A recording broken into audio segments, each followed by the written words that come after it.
Hey guys, it's Jess. Christian. Yeah. Woo. Welcome back to our YouTube channel, Butchered True Crime Series. All right, so this week it's a real doozy, and I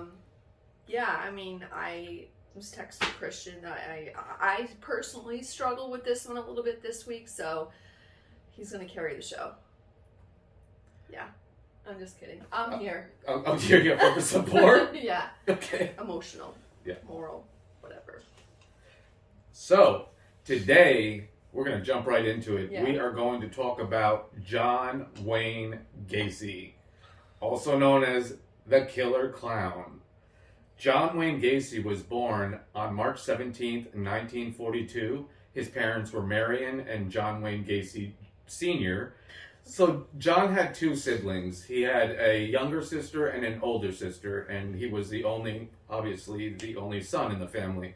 And his mother was a very religious woman, very kind woman. His father was a machinist, and his name was John Wayne Gacy Sr., and he had his workshop in the basement, and his father was a really bad alcoholic. There's a theme in all of these things. It's like, yeah, I was realizing that, like, when I was researching this one, I'm like, here we go again, childhood trauma, like...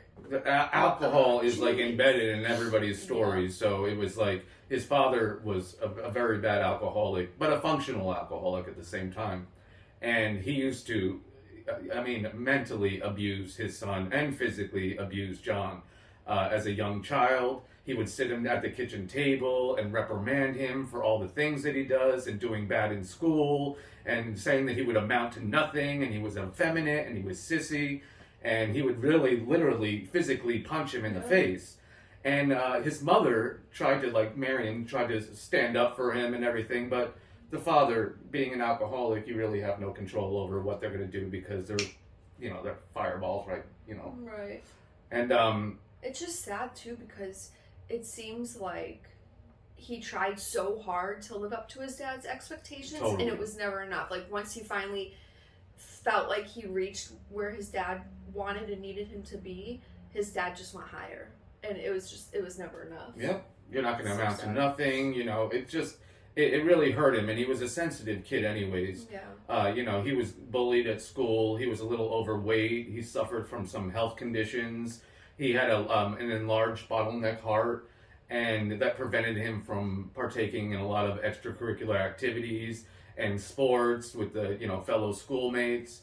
And he kind of got shunned, didn't have a lot of friends in the beginning, and his father was just like, "You're a failure, you're all that." And then one day he was actually swinging. We went to go swing on a swing in a park, and the ones with the two chains, and it has the wooden seat. And he went to go grab it, and it came back, and it knocked him in the head and knocked him out. And then after that, he was having blackouts and all sorts of, he said, seizures too, that he developed some type of epilepsy from the whole event. And he was just a kid that he did have problems. He did have health problems. He was being abused at home. But, he still wanted to gain his father's approval, and live up to his father's standards, regardless of how his father treated him. I also read, though, because Christian and I did the same thing as we did our last story with Haylee, where we researched it separately, and then we just come together today to discuss it. Right. So I also read a few different areas that his health conditions could never be proven. Yeah. So that's another thing with this story, is it's almost like you kind of have to, because he was such a narcissist and would make up these elaborate stories. Right. So it's so hard to know what was truth and what wasn't.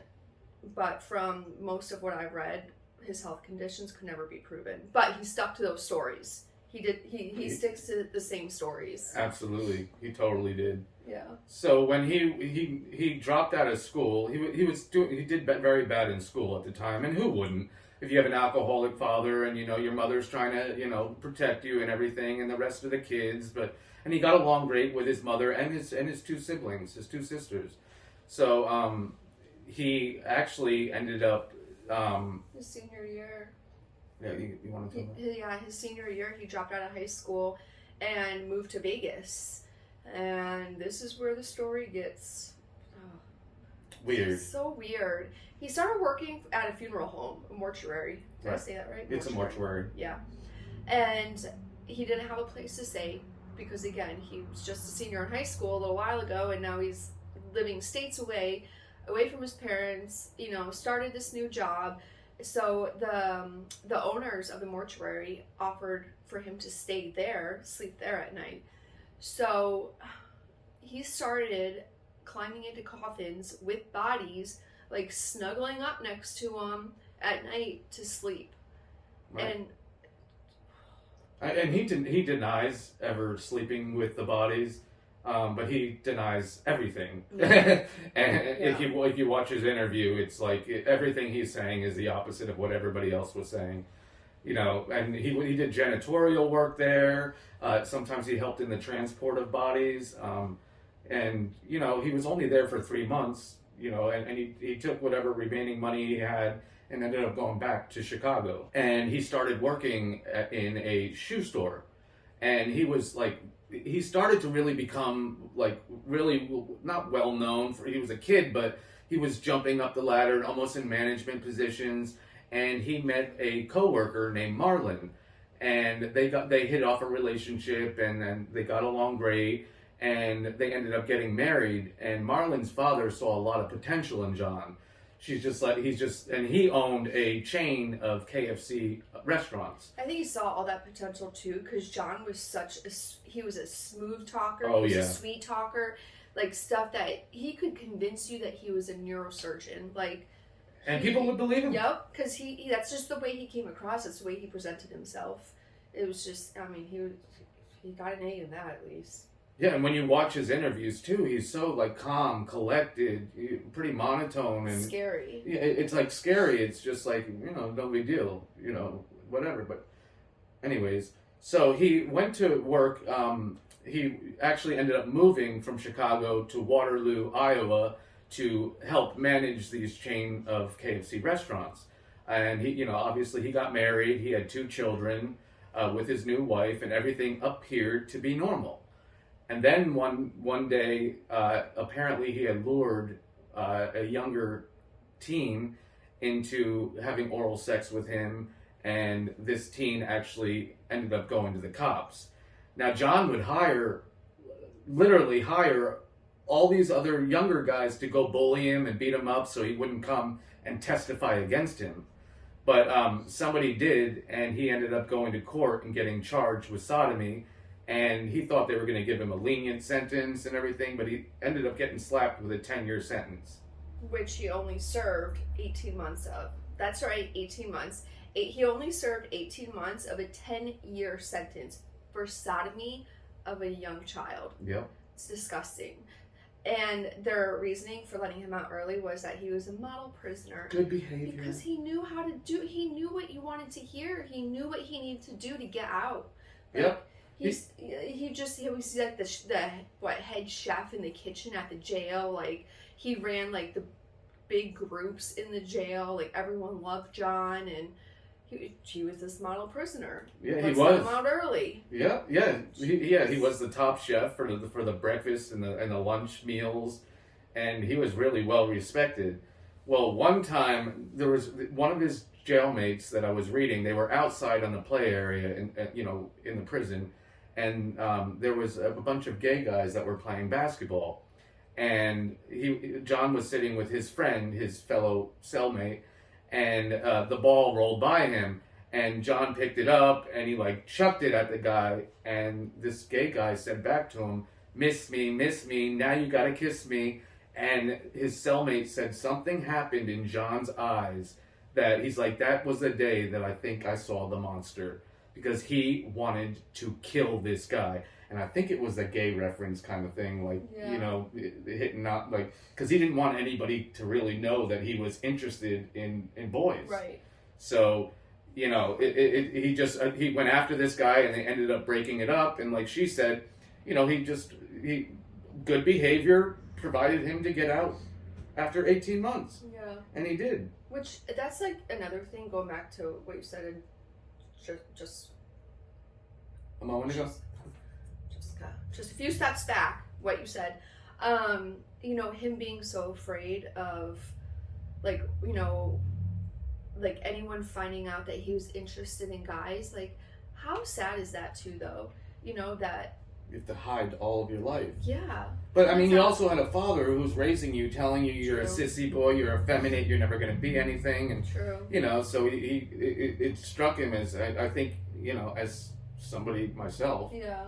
it hurts you to hear that kind of stuff, and it makes you try to hide it, but your impulses are still there. Right. And you know, while he was in jail, actually Marlon ended up divorcing him because, you know, the sodomy charges were coming out, and she's like, I can't be with somebody like this, and so he actually ended up getting released from jail and moving back to Chicago. And he told, oh, by the way, this is a good part. While he was in jail, see, if you're in the prison system and you tell people that you were charged with rape or sodomy of a child, you're fucked. Mm-hmm. The fellow prisoners are going to destroy your ass. Yep. And that's just, anybody will tell you that. But he got away with it by saying that, you know, oh, I was just showing, you know, these teenagers some pornography. They were just watching pornography, and that's what they locked me up for. And it was like no big deal. And everybody's like, okay. And then he like climbed in the prison hierarchy. Everybody kind of looked up to him. He was also older than a lot of the other guys that were in jail. Yeah. But so that was the part where, you know, that was his story in Waterloo, Iowa, and then he went back to Chicago. Then, well, yeah, went back to Chicago. Started working he started working as a chef for Bruno's. Say that again, because I was like, oh, my stomach. Say that again, because I don't want to be like this on Okay. camera.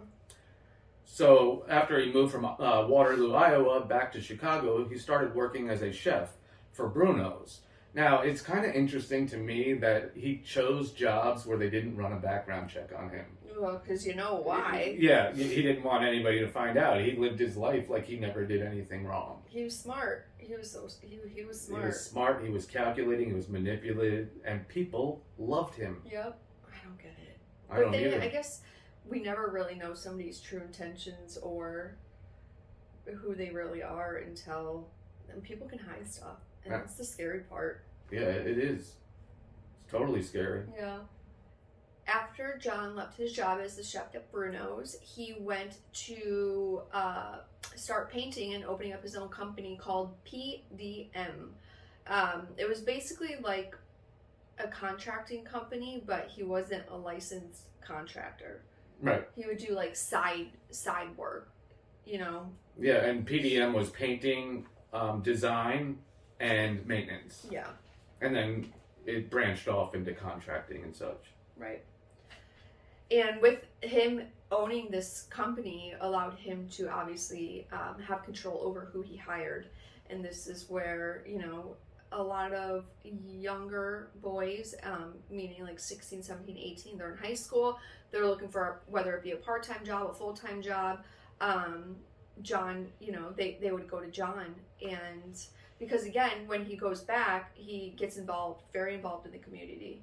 Oh, yeah. And the Democratic council, and he was getting involved because he was too old for the JCs because he was over 40 years old at the time. So, yeah, he got really involved. He wanted to run, actually, I think for mayor or something. Right. So John was very, very involved in the community.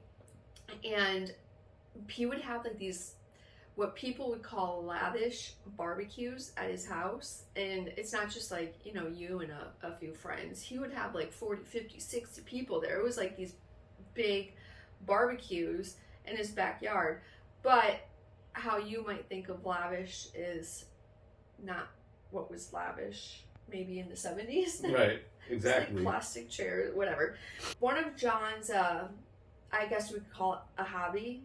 And I truly believe that this is where people's fear of clowns, I'm sure people had a fear of clowns before this, but this is what just, escalated off the charts. Because John, this creepo, liked to dress up as Pogo the Clown and Patches the Clown. He full on, he made up these two different characters, made up how he did their face paint. Oh, the face paint was weird too. It's so creepy. You know, a normal clown just has these, you know, just maybe a red or red. His were like black or red and like bat wings. Yeah. It was like freaky looking. Did you see him pictures though? As he's when it first starts off, it's creepy, but it's kind of on point. And then it starts to go down the timeline. It starts to get more like. Yeah.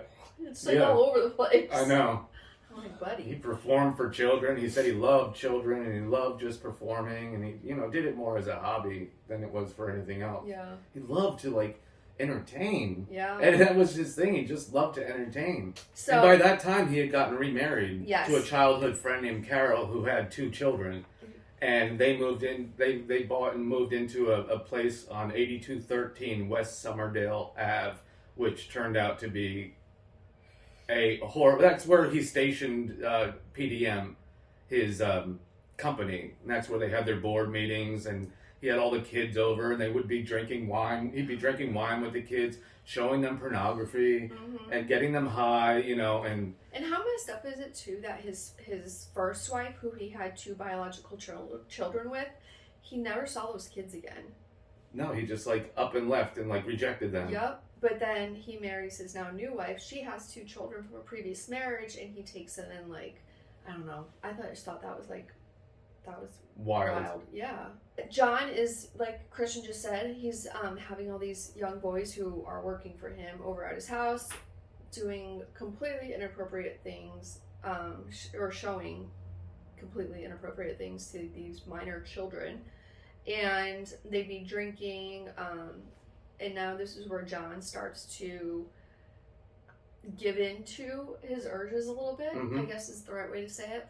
So John was driving around, and he'd be picking up different younger guys and teenagers looking for work. A lot of them were runaways, but not all of them. And people that actually wouldn't be missed if they were gone, sort of say. So Heath says. So one day he goes to this pharmacy where there is a 15-year-old named Rob Peast working there part-time. Now, also John Gacy was in the back, and he had noticed Gacy, and he's, oh yeah, that guy employs, you know, younger boys for, you know, for his construction company or painting, PDM. And so Rob Peast's mother shows up at 10 to 9 to pick him up from his job, and he runs out to his mom, and he goes, Mom, give me like 10 minutes. I'm going to run out and talk to a contractor about a potential job. So John, you know, Rob Peast goes back into the store, and then he walks out the back, and he starts inquiring, hey, buddy, I hear you hire some young guys to help, you know, doing maintenance and stuff. And John said, yeah, of course I do. Would you like to fill out an application? And Rob says, yes, absolutely. So he gets in John's car, and John drives him to his home at 8213 West Somerdale Ave. Yeah. Immediately, his mother started looking for him. They were running around trying to find. They didn't know where he went, and they were freaking out. And you know, they had people out searching. They even went to the police really quick. Yeah. And the police goes, "Oh, that's just a runaway." And you know, just like a ton of people run away during that time. Yeah, and it was his mom's birthday too. Yep. And she was adamant that he would never have missed like family birthday celebrations. No, Rob Peast was an honor roll student. He was a gymnast. He was an athlete, well loved by everybody. He's very close with his family, religious, and you know there was no indication as to why a person of his stature would run away. Right. You know, maybe some of the other boys because they had some prior problems, but Rob was a different story, and his disappearance started raising a lot of questions. In fact, one of the policemen went up to one of the detectives and goes, Rob Peast's parents were in last night telling me about, you know, that he's missing and something's different about this one. Yeah. This one doesn't feel like a runaway. There's no reason why he should. The detectives decided to start looking into the case with Robert Peast because they just, like that one detective has said, like something seemed different. Something was off. This is a good kid. He's got good parents who genuinely are scared and care for him, right. And they just want their son home. And they were able to go into the pharmacy where he worked, talked to one of his female coworkers, she was able to tell the detectives everything. Like, this is what happened, like, you know, with a few minutes before he disappeared. Like, his mom came to pick him up. He wanted to run out back and talk to John Wayne Gacy about a possible job, and he was gone. So there were witnesses. Yeah. And that's where John messed up. Yep.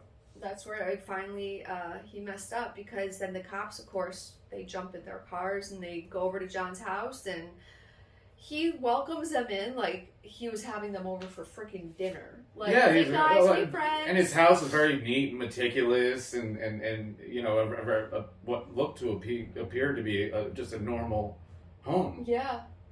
And yeah. So the detectives were there, and you know, they're you know, in the living room talking to John, and one of the detectives excuses himself to use the restroom. As he's in the bathroom, the furnace kicks on, and he gets this smell. Now, if you've ever worked in like the medical field, ever been a cop, anything like that, and you smell the smell of decomposing body, that smell is burned into your nostrils for the rest of your life. Yeah, you'll never forget that smell. No. And as soon as he smelled that, he knew.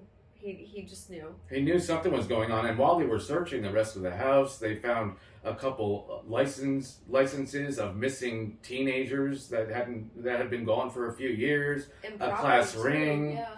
And a receipt tying him to the pharmacy the night before. So it was just like, but there were no bodies. They couldn't find anything in the house, but something was weird. They could almost like feel it, like in their soul. Thank God they did, because from that moment forward, they followed John for, it was like 2 or 3 days. Followed him everywhere he went.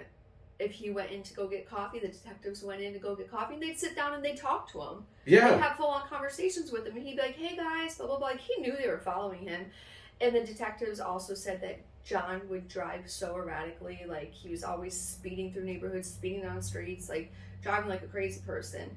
And everywhere he went, though, the detectives were right behind him. Absolutely. There was one time when John went to a restaurant, and the two detectives walked in, and they were sitting at another table watching his every move. And then all of a sudden, the waitress comes up to them and say, "Hey, here's 2 beers on that. They're on that guy over there." And it was John Wayne Gacy, and he's like, "Hey." So a lot of times these detectives are like, we got to keep remembering that this is a murderer. This is a potential murderer. This just isn't just some friendly guy, because he came across just that way. To the whole community. Yeah. And that's him thinking that he can win over those detectives like he's won over communities. Not just that community, the communities that before. It was his whole persona is this great community, you know, doing community outreach, very involved. Everyone loved John Wayne. Yeah, everybody did. So the detectives were driving around, obviously following him everywhere he went, and he would even give them a list of, this is where I'm going to be at this time, this is where I'm going to be at this time, because he had several construction things going on all at once. And so apparently John Wayne Gacy caught wind that they were going to execute a second search warrant on his house, and it started to make him very nervous, to a point where, you know, he was contemplating suicide. So he was driving all around, saying goodbyes to people. He ran into a Shell station that he frequently visited and shopped at, and he threw them marijuana and then ran out, and a detective saw some kind of transaction going on. He threw it to like a teenage boy. Yeah, it's always teenage boys, you know? You're fucking these people's lives up. Yeah. And so they went into the place, and they said, you know, what just happened here? And the boys were like, I don't know. He just came in here and he threw this marijuana at us.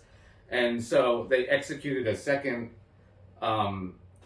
search warrant on his house, and they ended up arresting him first. Did they arrest him first?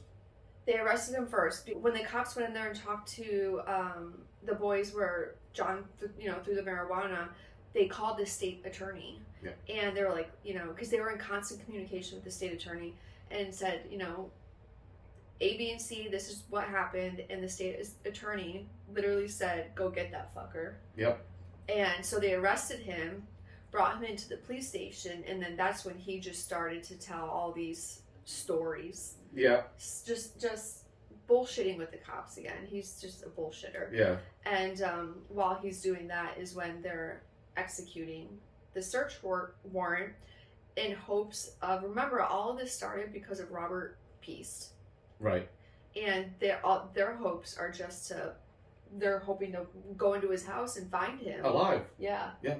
And so they go and they execute the search warrant, and they're looking at every crevice of this house, and they're not finding anything. And then one of the detectives... But they did arrest him on the drug charge. No, yeah, he was at the police station while they're doing this. Yeah, correct. Yeah.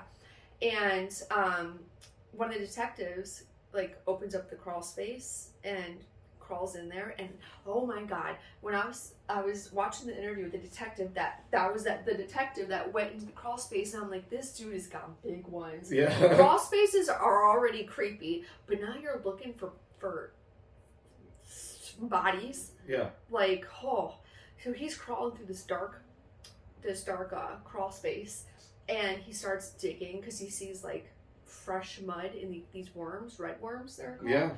And he was like, he kind of knew, like, fresh mud, worms, what are they eating?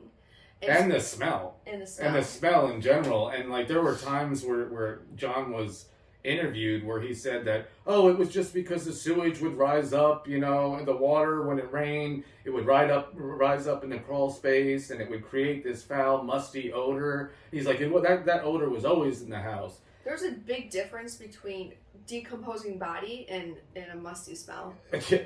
Completely. Yeah. And he even actually, he had some guy come out and put like 800 pounds of lime to cover the smell. Because that lime is supposed to help with the smell of a decomposing body, but... Neutralizing the smell, but... did not help in this situation. No, it did not. So this detective, crawls over where he sees these worms and this fresh mud, and he starts digging, and all of a sudden he hits something hard and pulls it up, and it's a shoulder blade. Yep. And so he yells up, "I have bones." Yep. And that's when this whole case they literally started ripping up floor panels off the house to get into the crawl space easier. They had John actually drew them a map of his house, but at this point he's like, well, they got me. They got me. And he even admitted to his attorneys that he committed these murders. Yeah. Over 30. Yeah. Over 30. 33 murders in total. That's what he was convicted of. I'm sure there was many more. Yeah. Yeah. Totally. But and the detectives were like, oh my god, something's going on with these attorneys. They're about to reveal some stuff, and during the same time is when they were finding these bodies. It only took like 6 inches of searching for them to find the first bone. Yeah. Yeah, and so John actually draws them a map of his house and literally does lines. There's a body here, there's a body here, there's a body here. He remembered so many details from all these murders. Yeah. Like, it was so wild. Like, this was a double homicide, this is a double murder, this was a triple here, this was a single here, and like, he remembered it. Because he would put bodies like right up next to each other, bodies on top of each other, and yeah, it was just, and they were pulling bodies out left and right. Some of the bodies were obviously nothing but bones, right. So they had to identify those bodies by teeth. Dental and then records, yeah, and some of them were fresh, I guess is a good word. I hate to say that because these are human beings. In this case, like, I'm sure some of you can tell, but is messing with me extra this week because if you don't know, I have a 16-year-old son, and most of these boys were between the ages of like 14 to 20, and it just, the mother in me is like, the human in me is disgusted. The mother in me is like, oh, my heart's crying. Yeah. So you must be asking, like, oh, how did he kill these people? Like, what happened? Well, just don't ask. Yeah, you're better off. Yeah, don't ask. Just come back next week. This, actually. So basically, what John Wayne Gacy would do is he would lure people in. His first murder was actually a stabbing. He stabbed his first victim, and he was admitting to all of this stuff and what he did, because the cops were trying to put together all these items that they had found in the house, handcuffs and a rope with a wooden, like a noose thing with a wooden crank thing. It had like the it was like a noose rope, and then it almost looked like a stick. What is that called when if you get like a cut in your tourniquet? Tourniquet. Yeah. Yeah. I don't know, I couldn't think. It's a tourniquet. So John, like I said, he admits to killing the first victim through stabbing and burying him. And then all the other ones he would trick them. He was a clown and everything, and he liked to do magic and do tricks and stuff with people. So, and being so personable, everybody trusted him. So they would go to his house, and he claims it was for sexual reasons and everything. And he would show them the handcuff trick. And he would put his hands behind his back and handcuff himself. John would do this. And then he goes, "You want to see me get out of them?" So he would get out, and he goes, "Look, look." And then he goes, "Do you want to try it?" And then he would put the handcuffs on them, and they were struggling with it, and they couldn't figure out how to get it off. And then they're like, "What's the trick to this?" And John pulls out a key and goes, "A key." And they're like, "Well, let me get it. And he's like, "No." And then he takes chloroform, puts it over their face until they pass out, and proceeds to sodomize them, rape them, all sorts of stuff. And then he took that tourniquet thing and would put them around their head, and he said each half crank, he knew how their bodies were going to react, and he would keep cranking it until they were absolutely, completely dead. And real quick, touching back to something that Christian just said is, when he was telling the police, like, I just had these boys over for sexual reasons. These boys were 14, 15, 16, 17 years old. Like, children cannot consent. Let's all make that very aware. Whether we know John's lying, he's lying. Yes. But say he was telling the truth, it doesn't matter, because they cannot, a 14-year-old, 15-year-old, 16, they cannot consent. And I know, and a lot of these teenagers that I actually went to the police to complain about what was going on, the police completely dismissed it. They're minors. Yeah, they're minors. They just said, "Oh, it's just a lover's quarrel," and I'm like, I just don't even, it's against the law. That's why I just don't understand why they wouldn't follow up on something. You're the law. They're breaking it. Like, abide by it and get these motherfuckers. Yeah. Oh, sorry. I know, this one's enraging. So they're pulling out, for days on end, just pulling out these poor boys' bodies, and these parents are just, these parents from, actually it was like the surrounding states too. If they had a young son who was missing, or a young friend, male friend, or whoever, that was missing, they were like showing up to John's house. The house while they're bringing the bodies out. Yeah, because there was just a huge, this lasted days. Yeah. And it wasn't just like a quick trip in this house, grab a body and go. It was days. Yeah. And so John's house, there's a huge crowd out there all time of the day. In the middle of winter. And to think how the stench could be that bad during winter. Yep. Can you imagine what it would smell like during the summer? No. Oh my God, this was during winter. They were all outside watching. It became a huge, huge story. Yeah. One of the America's serial killers who killed the most people. And, yeah. And, people are not, but then children too. Children. Like, it just makes me sad too, because, can you imagine what was, going through their heads, and, I can't imagine how scary it was. I would be so scared as a grown adult, but then being a young child too, ugh. So needless to say, they kept him in jail. Yeah. He wasn't getting and they set up a trial for John. Yeah. But it was, I felt so bad. These parents, I don't know. These parents that were sitting outside watching these bodies come out. I can't get past all that. And it's as a parent, are you hoping and praying that you finally get closure in your child's body, gets to come home, or are you just hoping that they're not in there and they're still just out there somewhere? Yeah. I don't know. Yeah. I don't ever want to know. My heart is so with like all like these parents and these children, and that's not fair. None of it's fair, and I really hope John Wayne is burning in hell. I really hope too. Yeah, but we're jumping ahead of ourselves there. Yes. So, John obviously goes to trial.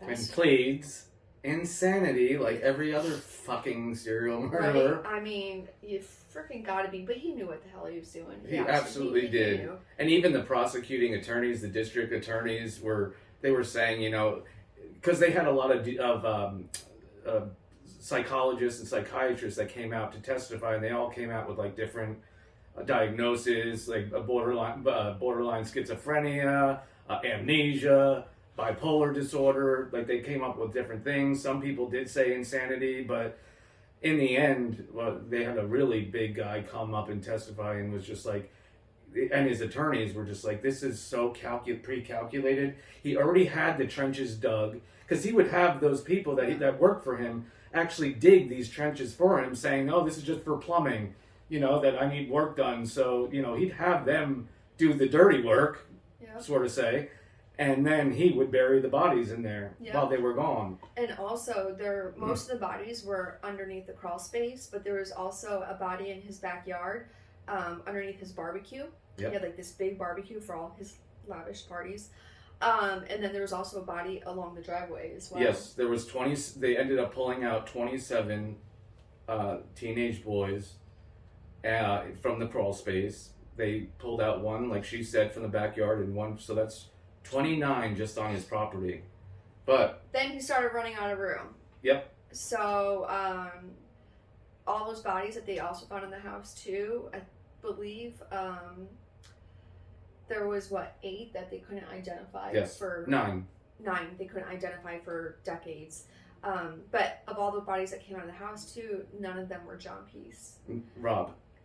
Yeah. None of all those bodies that came out of the house, none of them were Robert Peace. Right. So they were all starting to wonder, well, you know, where's Rob Peace? Who's the one that started this whole search and investigation into John Wayne Gacy? And they asked John, they're like, where is he? Where is he? And he looked them dead in the face and said, he's not above ground and he's not underground. Yep. He was in the water. Yep. And they ended up finding his body April the following, because all that happened when they're taking out these bodies, December 78. They ended up finding, and you remember it's Chicago, so everything's like cold, frozen over, and when bodies are in freezing water, they sink. And so April the following year, as it's starting to get warmer, your dead body in water actually fills with natural gases, which causes them to become buoyant. Right. And his body rose to the surface, and they ended up finding Robert. Yeah, and he said that he had dumped 4 bodies into the Des Plaines River. Okay, so they ended up with a total of 33 bodies, 29 under or around the house, and then 4 from the river. Now they have a total of, like I said, 33 bodies. John is convicted of all 33, but it also just makes you wonder how many more. He got convicted of 33, but there has to be more. And I'm sure there is. Yeah. He actually, I read and also saw a documentary saying that he admitted that he killed somebody when he was 15, that he murdered somebody when he was 15. But again, it was never looked into, and it was just like, oh, there's no proof. They never found a body, so it was. He got away with a lot of shit. He did. People were just like, oh, whatever. He's a pillar of society, so we're not really going to look into it. He wouldn't do anything like that. The hell he wouldn't. Yeah, he did. He did. Yeah, and so John was executed by lethal injection. His execution actually took 18 minutes because the drain in his the tubing in his IV was clogged, and so the curtains, because there's witnesses there when they have to lethally inject someone. So the curtains are open. These people are watching John die, and then all of a sudden the curtains close. John's still alive, and then a few moments later the curtains open back again, and that's what it was. There was a clog in his IV line, And yeah, within 18 minutes of him entering the room, he was dead. John's final words were, kiss my ass. Those are good final words, so I have to give him that. And I know she's good at this part, so Jess, tell me, what was his last meal? Guess what it was? Remember Eileen's last week? Good old Eileen. Our Mornos? episode last week, Eileen Mornos. What did she eat? Yeah. So John had the same thing. He had Kentucky Fried Chicken and fries. He also had shrimp, though. Eileen didn't have shrimp. So John, he had, good old KFC and fries. And he actually had his last meal with his family, meaning his last wife and her they had a little two picnic. biological children. Yep. Which is wild to me that she still would let her I children. know. But that's a whole nother fucking story. I'm laughing. This is not funny to me at It's all, not. guys. I'm laughing because it just doesn't make fucking sense to me. Yeah, it's like a coping mechanism For me. for you and for me as well. Right. I would never normally speak for him, but we've talked about this before. So Correct. yeah, it's a coping mechanism, and it's almost like your brain doesn't want to believe the crap that's coming out of your mouth and like what you're saying, but it's true. Yeah, it's You're like, so holy, fucking true. It's so sad. It's so wild. And you want to know something weird? While John was in jail outside Chicago, he actually took up painting and art, and he would draw like pictures of clowns, and he would draw the Seven Dwarfs. He did a whole thing around the flame or Disney something and like stuff, that. Yeah, and it was weird, and he was selling these paintings while he was in jail. In fact, Johnny Depp owns one of the fucking paintings. He was one of the paintings. Who would want a serial killer's painting?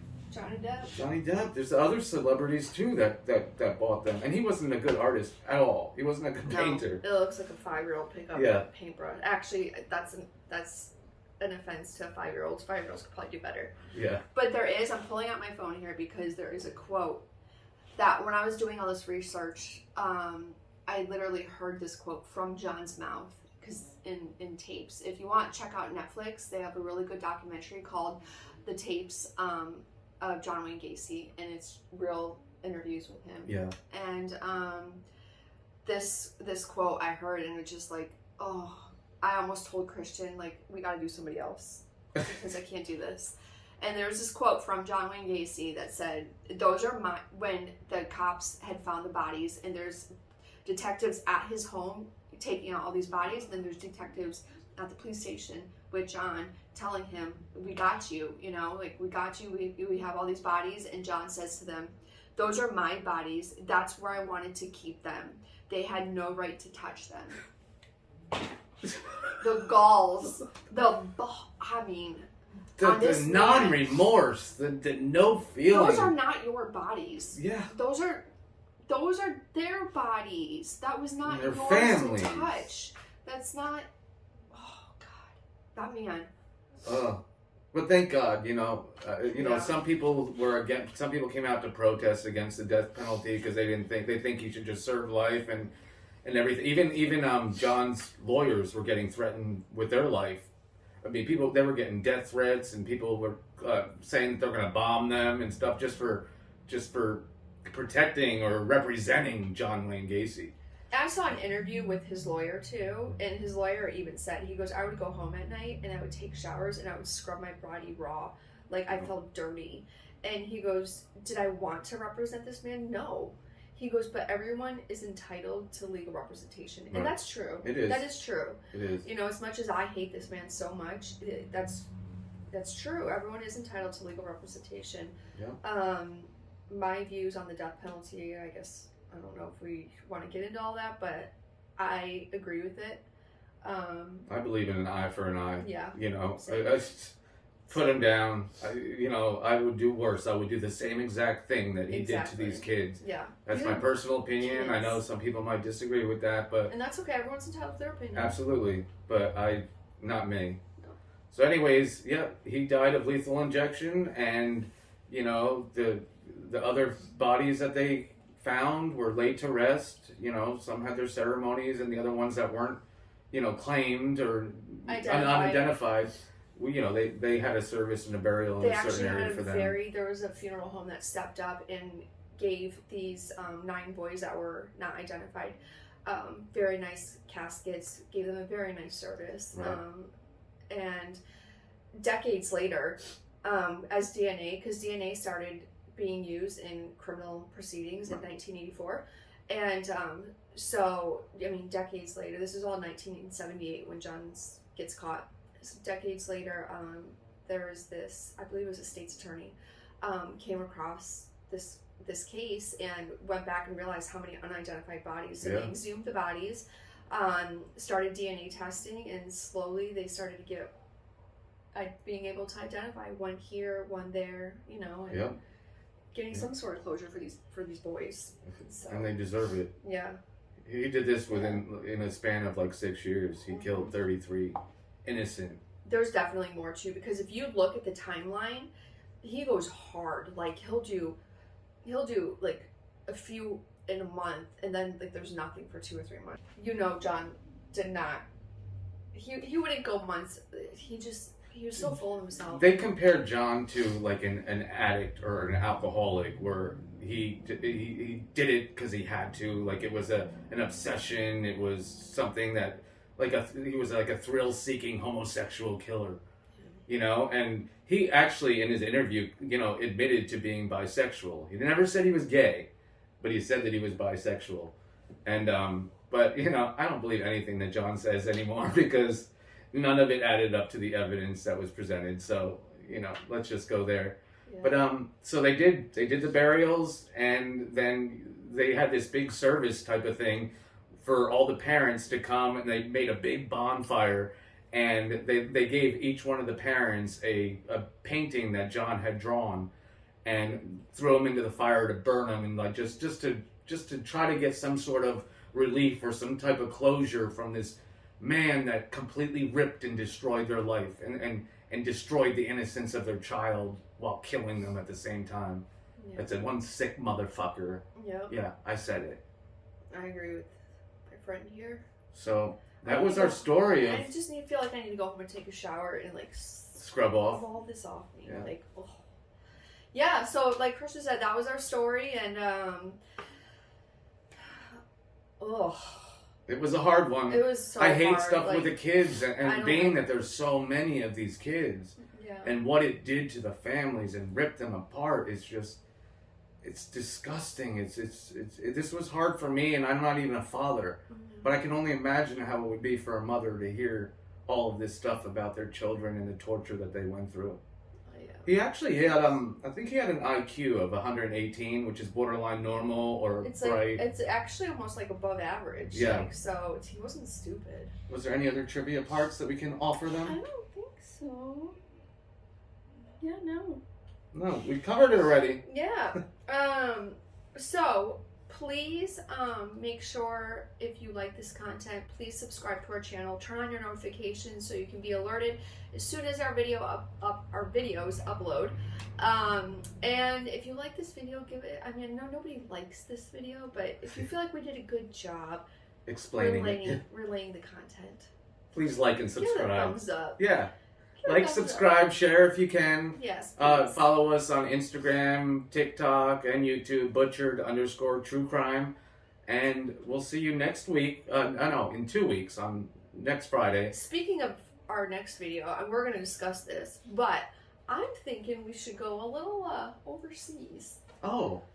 I think I might know who you're thinking about. We're going to take a little trip. Let's fucking go. I need to go on a trip now after this shit. Let's go. Bye! Bye, friends! Bye. I need new friends. Fun, guys. Thank you. Woo! Woo! Like a mushroom, we're gonna have fun, guys. That was the worst joke ever. That was the worst joke. Shut up. Don't say that in front of everybody. It was like the worst but the best. Yeah, yeah, it is. That's my penis. Disgusting. And he also had two siblings, 2 girls, and he was the only child. He had 3 siblings. No, he didn't. John had 3. Hi. Hi. I'm good. John had 2 daughters.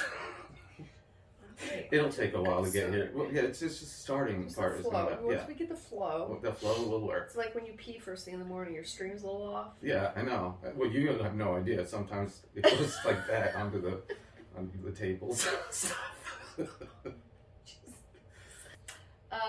This week's it's real doozy. Real doozy. It's a doozy if you ever done it. I have issues. Yeah. So doozy.